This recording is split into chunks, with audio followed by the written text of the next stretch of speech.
Good morning, ladies and gentlemen. Hello, guys, and welcome to this live trading webinar.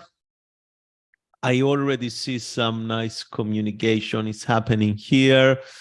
And I like when I see you guys exchange good mornings and ideas with each other. That's brilliant. Remember, this webinar, it's for you, and that's your time here, so you can take advantage as much as possible. So just to make sure, guys, it's important to keep an eye on the podcast. Every single Monday, they are on the website, and the purpose is to make sure that you're updated with the market upcoming events, and to make sure that you understand which days you can do more intraday trading if you're an intraday trader, and which days to stay a bit calm, because of many major events can bring so much of volatility. I shared the links with you. Please click on the link. It will direct you to the website. You can either press on the play button, or you can just scroll down a bit and you can find the live market from the podcast available on Spotify, on Google Store, App Store, Deezer, SoundCloud, and Speaker. Guys, please make sure you have the mobile application downloaded on your device, and also to say that this webinar, it's for general information only, and it's not intended to provide trading or investing advice or personal recommendation. How is everyone doing today, guys? How are you? Just give me some heads up here. And is everyone doing all right?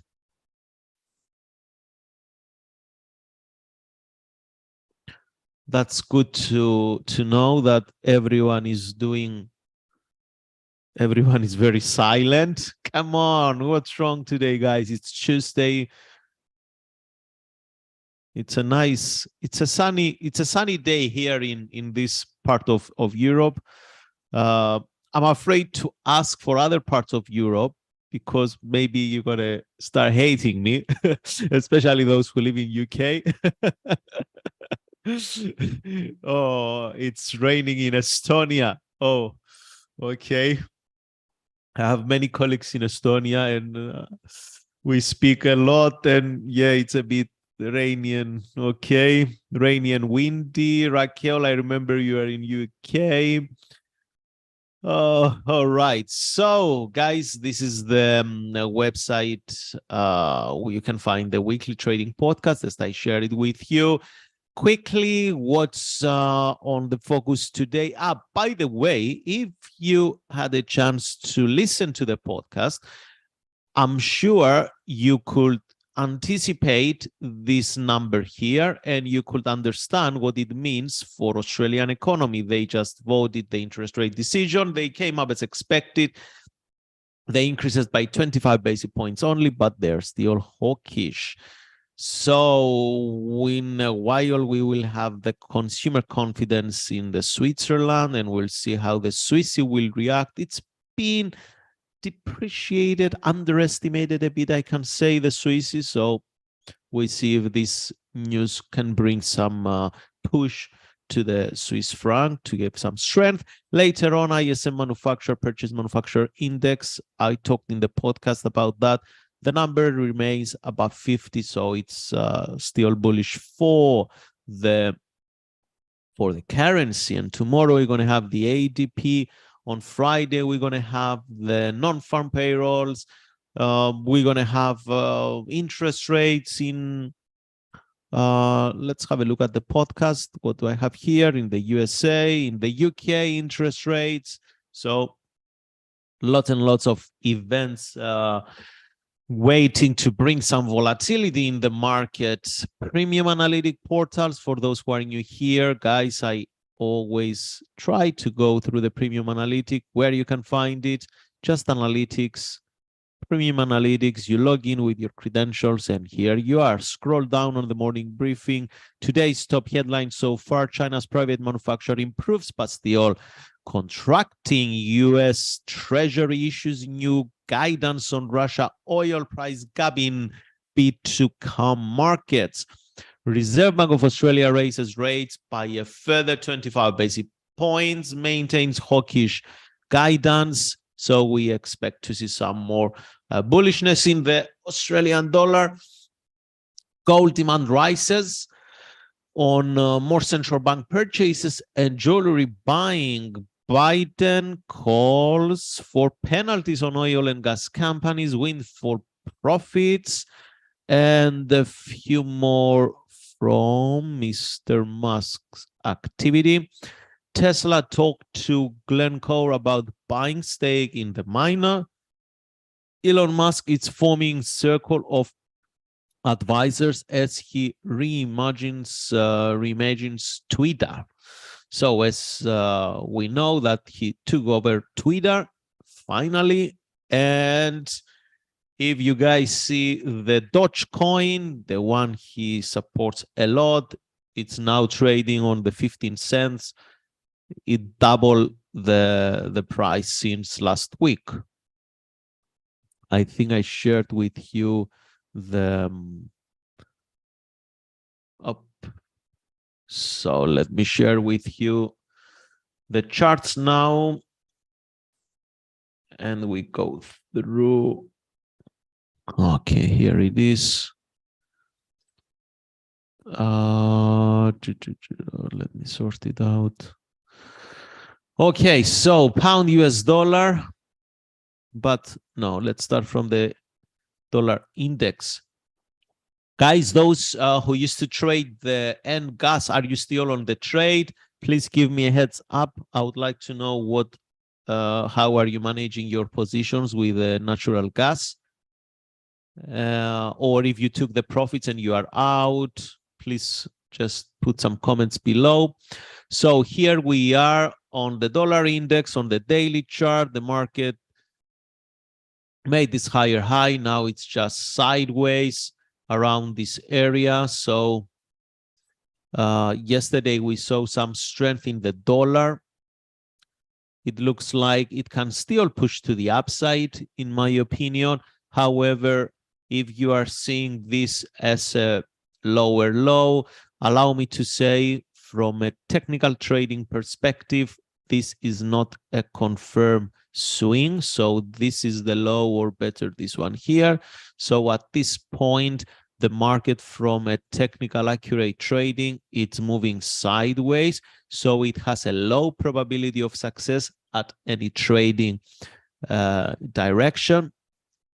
Now, what can we anticipate? I believe we can anticipate to see some push to the upside for the reason that the dollar didn't register a new lower low yet. But if I'm wrong in the forecast, then the dollar, it's going to just push to the downside. That no problem at all. We're going to just change our bias from sideways to bearish. Let's have a look at some more indexes to see if we can find some clarity, if we find some sort of agreement between them. So that's the DAX 40. The market, it's in this uptrend. For some people, maybe they are using Elliott wave theory. It's a good theory though, but very hard to be applied. You can understand that maybe this is the wave number one, maybe this is the wave number two, and this looks to be longer in time and duration than the one, so we can consider that that's the three. So if we combine the Dow Jones theory with the Elliott wave theory, we can say that here it's the accumulation phase. So where smart money are accumulating, then we are in the distribution phase here, where the public participation gets involved. And then at this point here, we expect the market to just hit this area here because the distribution is so bullish. Everyone is bullish. So here it's a good area of resistance. If the market is going to hit this area of resistance, then the market usually give us another opportunity to push lower, and then it's registered some bullish candles here. But unfortunately, if that's how it's going to play, we're going to see the downside to start. Okay, that's a bit more theoretical because maybe some other people are they like these theories. They want to know more about technical analysis. So I'm here to help everyone. Okay, so at this point we are still bullish. We have some room to reach this area here at the top. So because we are overextended in the move now, remember some bullishness from here. If we add more positions, better to be a bit mindful. Trends at sometimes they just collapse, you know, they don't go forever. It was a good bullish engulfing here. If some people took it, I didn't get involved, still in some positions from down this bottom. FTSE, we register higher highs here. We talked about this resistance. It can act as a strong area for sales. We will see if we're going to close higher than this area today, and then we can start looking for longs. I like the Dow Jones. We reached the target. At least I closed all my positions at this point here. And so if we stay above, it looks like we stayed above in two closes. We can still see some push to the upside.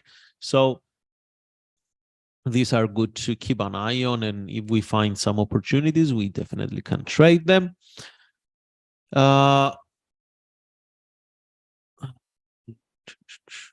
sorry. So we have here the S&P and the NASDAQ. S&P, it's more clear. NASDAQ, it's stuck around this area of resistance.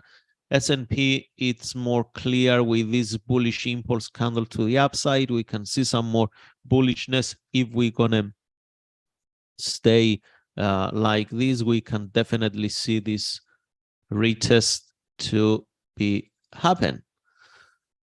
So with the indices, we are so. There is no that much of agreement between all of them. So if we want to take some trades, we have to be a bit careful with our risk. Let's have a look at the pound, guys. Any specific pairs you would like me to go through, except those I have here that I go through usually all the time. What's happening with the pound against the US dollar? Well, that was the last register high, the last register low. The market is just moving sideways. If we capture some movement during this this market move, that's totally fine. But remember, risk management is important. So and I know some people, they can see this is as a high, so this is a higher high. But really, guys, accurately, technically talking, this is a high, and that's the last low. So unless the market takes one of these out, then and only then we can start taking long-term bias. Now, the market is just moving sideways like this, as you can see. So where are the bias? It's a bit unsure, especially with the US dollar, and that's happened purely because of the US dollar is just moving in a not clear trending environment. So what's happening with the euro? Yesterday we had this sell-off. Again, we can expect some weakness in the euro if the US dollar is going to push higher. Do we have any bias to trade it? If we go to the weekly chart, we see that we are clear in a downtrend. Now, can we anticipate some uptrend? Of course, we can anticipate some uptrend. But when we want to see the market registering higher highs and higher lows. So far, this was the initiation of the move, and this was the lowest point. Then again, the market is just moving within this boundary. So clear direction, clear bias. Unfortunately, not for this one too. USD CHF. We talked about this double top on the weekly chart, double top here, rejection on the weekly, bearish engulfing on the daily. We broke below this resistance with this, this support trend line. So the market can retest. That was the neckline of the double top here. Neckline, we did a lower low. Some people, they like to trade using fib retracement, swing high to swing low. Here we exactly touched the 61.8 golden ratio. And since then, the market is just pushing to the downside. We will see what will happen with this one here. So this is a out of these three. If you ask me to choose one, and I'm obligated to choose one, I will choose this one, to be honest. Aussie, although we had a positive outcome in the interest rates, it's not that bullish compared to other currencies. So maybe we can see some more weakness. And guys, let's be honest. Non-farm payrolls are on the rise this Friday. Tomorrow we have interest rates in the US. So dollar, it's the leading currency in general in the Forex market.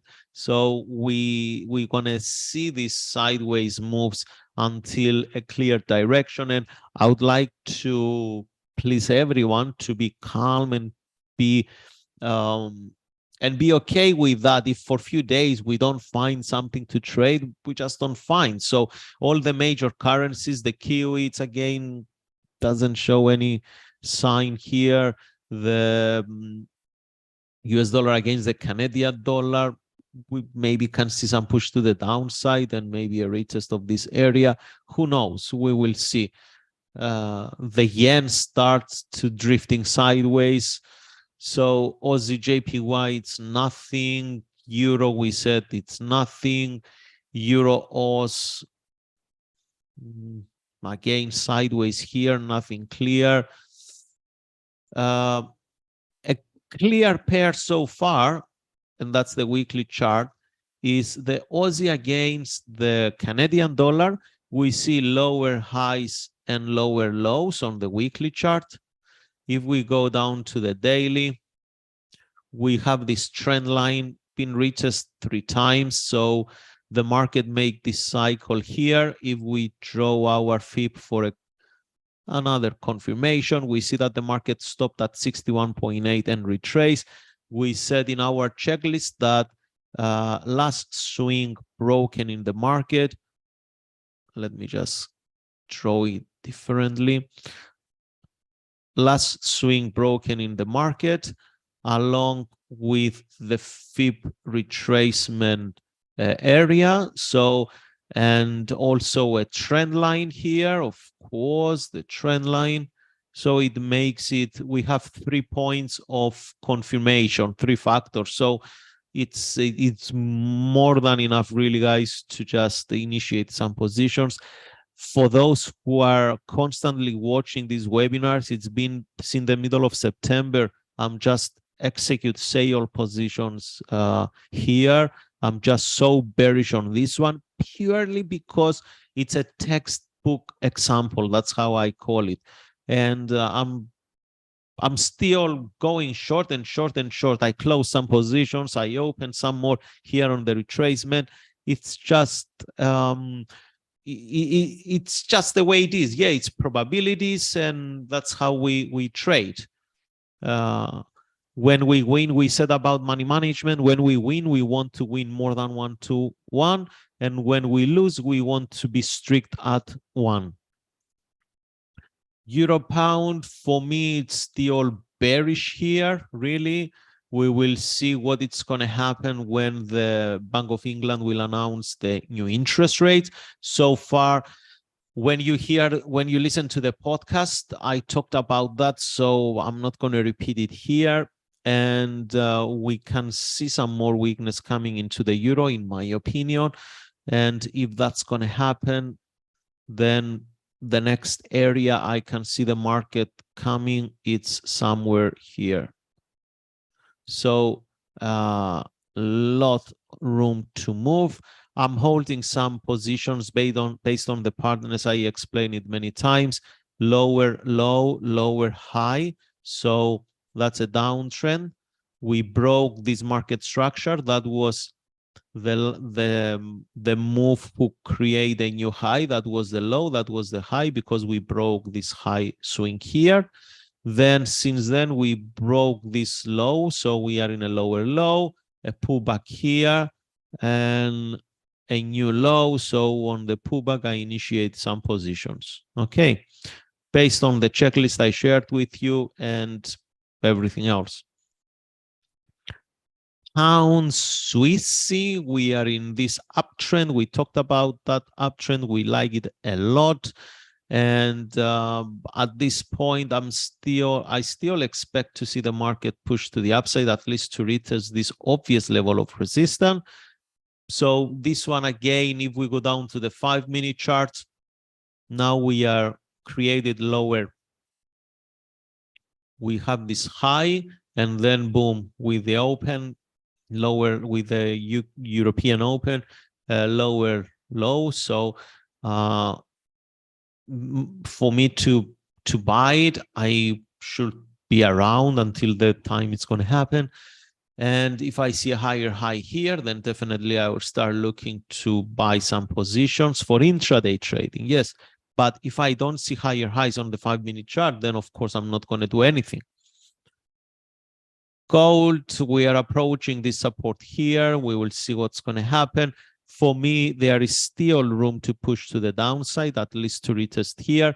But now some central banks, they stacked some gold. I believe they think that it's very undervalued, the gold now as an asset. The last time it was, let's go to the monthly chart to see it better. Last time gold traded so low, it was in March 2020. So they see the market like it can bounce from here. If not, definitely we can see the gold retesting this area. If it's going to push through this area, then we can see the gold come and goes all the way here. But for now, that's all the information we have. Again, this is also going to be affected by the interest rates tomorrow in the US and by the non-farm payrolls. We're going to see more clarity in this pair. Let's have a look at the Euro Kiwi. It's just pushing to the downside. On the weekly chart, though, we have this this support. The market can react somewhere here, so we have to be a bit patient. If you guys are short on the euro against the Kiwi, just understand that this is an area where we can see some push to the upside because lots of buying pressure can be initiated. All right, so Euro Swiss, we came finally around this area of resistance. Now the market is just trying to see what it's going to do.